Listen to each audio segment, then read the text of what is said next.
Bismillahirrahmanirrahim. Assalamualaikum warahmatullahi wabarakatuh. Sobat-sobat, kita bersama lagi di channel saya dalam dakwah Islam pencerahan. Sobat-sobat, salah satu laskar Aswaja yang sudah beberapa bulan absen komen di channel saya.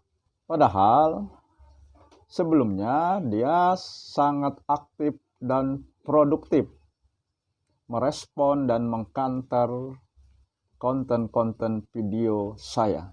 Laskar Aswaja tersebut menamakan dirinya, menamakan channelnya Santri Turun Gunung, sobat-sobat.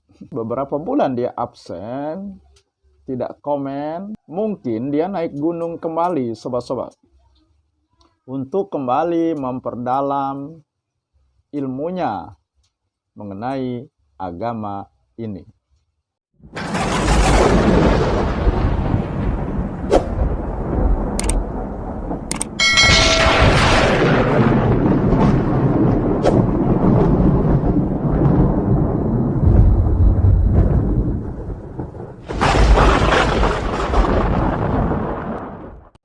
Dan kemarin dia komen, sobat-sobat. Rupanya dia merasa ilmunya sudah cukup. Maka dia kembali turun gunung. Sesuai dengan namanya, Santri Turun Gunung. Tetapi ternyata tidak ada perkembangan dari ilmunya. Ya, khususnya yang berkaitan dengan masalah bid'ah, sobat-sobat. Dan memang selalu kecerdasan Laskar Aswaja menjadi tumpul ketika berbicara masalah bid'ah, tanpa terkecuali siapapun. Dari tingkatan yang paling tinggi sampai tingkatan yang paling rendah. Ya boleh saja mereka menguasai nahwu shorof, menguasai bahasa Arab, menguasai dan banyak membaca kitab-kitab. Mungkin juga mereka hafal Al-Quran, boleh saja. Ya, mereka unggul barangkali di bidang tersebut.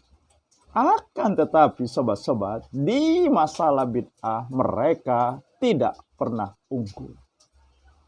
Kecerdasannya menjadi tumpul. Sobat-sobat yang lain mengatakannya dungu.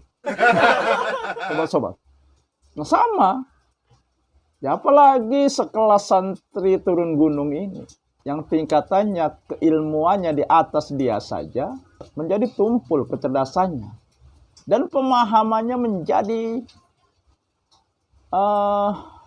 rancu mengenai masalah bid'ah. Ya. Mereka sering memberi contoh masalah bid'ah itu masalah perkembangan ilmu pengetahuan dan teknologi. HP dikatakan bid'ah, motor dikatakan bid'ah, medsos dikatakan bid'ah. Juga ya melebeli amalan bid'ahnya dengan dari mulai bahwa sunnah, bid'ah hasanah, hilafiyah, apa lagi ya? Ya pokoknya intinya cocok logi. Nah, Santri Turun Gunung ini komen perdana dia setelah beberapa bulan absen, komen di halaman channel saya ini, komennya sobat-sobat. Dia mempertentangkan larangan zikir bersama dengan hadis Nabi. Dan ini jawaban dari komen dia tersebut, sobat-sobat. Hadis yang dia bawakan memang ada. Akan tetapi hadis-hadis yang seperti itu setelah sholat berzikir keras, itu Rasulullah tengah mengajari doa atau zikir kepada para sahabat. Setelah itu tidak dilakukan lagi. Mana mungkin Rasulullah akan melawan firman Allah? Ya, di surat Al-A'raf ayat 205.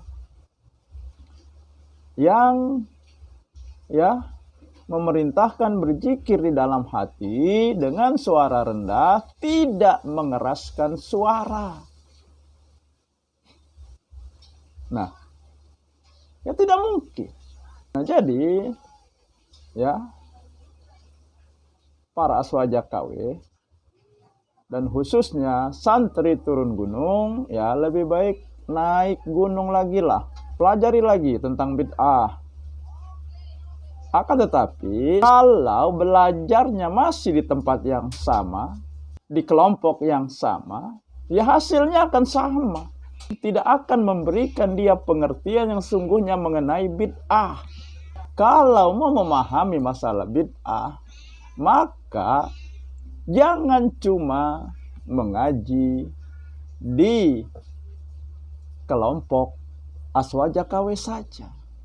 Ya sesekali ya dengarkan dengan hati terbuka, jangan dengan hati yang dengki dan antipati terhadap dakwah-dakwah yang disampaikan oleh yang aswaja KW sebut Wahabi mengenai bid'ah. Karena bid'ah yang selama ini dipahami oleh aswaja KW itu bukan bid'ah yang dimaksud oleh Rasulullah. Sebagai utusan Allah, sebagai pembawa risalah Islam, Rasulullah tidak bicara mengenai teknologi. Rasulullah bicara mengenai ibadah. Begitu juga dengan bid'ah. Tidak mungkin bid'ah Rasulullah menyasar kepada masalah dunia, masalah perkembangan ilmu dan teknologi. Tidak mungkin. Maka Rasulullah mengatakan kullu bid'atin dolalah, kullu dolalah finnar. Setiap bid'ah sesat, setiap sesat di neraka. Dan ini urusannya adalah amal ibadah, bukan selain amal ibadah. Nah, jadi kalau para aswaja KW masih ya belajar pada sumber yang sama, orang yang sama, kelompok yang sama, maka mereka akan semakin dalam masuk dalam perangkap amalan bid'ah yang sesat. Demikian sobat-sobat, semoga ini menginspirasi dan mencerahkan. Nasrum minallahi wa fatun qarib. Wassalamualaikum warahmatullahi wabarakatuh.